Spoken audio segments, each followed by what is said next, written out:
तू कलेक्टर बनेगा तभी बात करूँगा। बिहार के एक गांव की जिसमें संजय नाम का लड़का रहा करता था। बचपन से ही पढ़ाई में होशियार संजय अपने मम्मी पापा की आखिरी उम्मीद था। संजय के दादा ने अपने समय में बहुत कर्ज लिया हुआ था, जिसको चुकाने में पापा की पूरी जिंदगी मजदूरी में निकल गई। उनके पास थोड़ी सी जमीन थी जिससे उनका गुजारा हो रहा था। पापा की तबीयत मजदूरी करने से खराब रहती थी, पर पापा संजय को इस बात का एहसास नहीं होने देते थे। संजय को पढ़ाई में इतना होशियार देखकर उसके मम्मी पापा ने हर वह काम किया जिससे वह संजय को पढ़ा पाएं। संजय की कॉलेज की पढ़ाई खत्म हो गई थी और वह एक छोटी सी नौकरी करने लगा, जिससे उसका खर्चा निकल जाता और साथ में वह कलेक्टर बनने की तैयारी भी कर रहा था। संजय अपने वक्त का एक मिनट भी फालतू नहीं गुजारता था। संजय ने पूरा समय पढ़ाई और नौकरी में ही लगा दिया। संजय के पापा को यह पता था कि वह कलेक्टर बनना चाहता है, इसलिए घर की हालत बहुत ज़्यादा खराब होने पर भी उन्होंने संजय से कभी इस बात का जिक्र नहीं किया और न ही उनको अच्छी नौकरी करने के लिए कहा। लगातार 2 साल तक संजय पास नहीं हो पाया।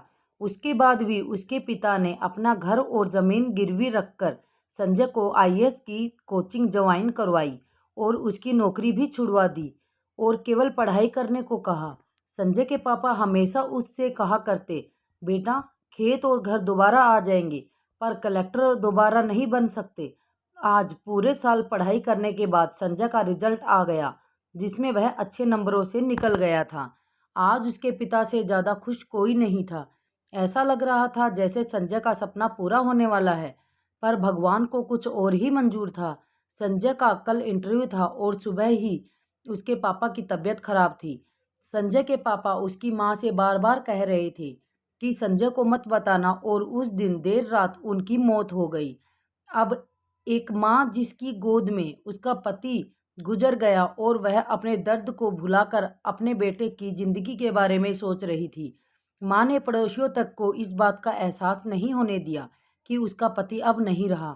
पूरी रात ऐसे रोई कि आवाज़ भी न निकले, और सुबह संजय जब इंटरव्यू देने जाने लगा तब माँ और पापा के आशीर्वाद के लिए उसने माँ को कॉल किया।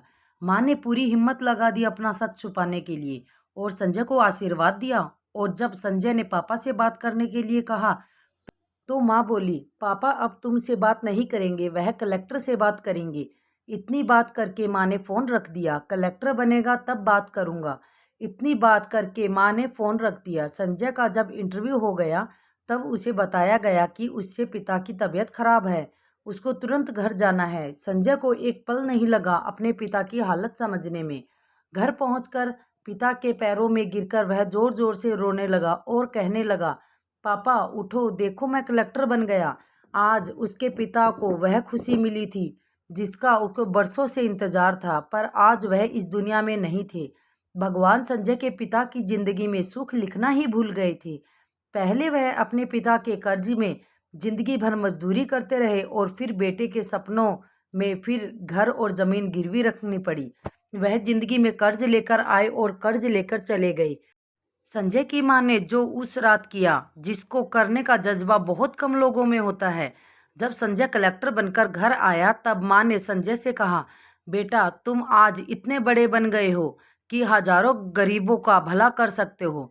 जब भी तुम्हारे सामने कोई गरीब मदद मांगने आए तो अपने पिता और मेरे बारे में सोचना।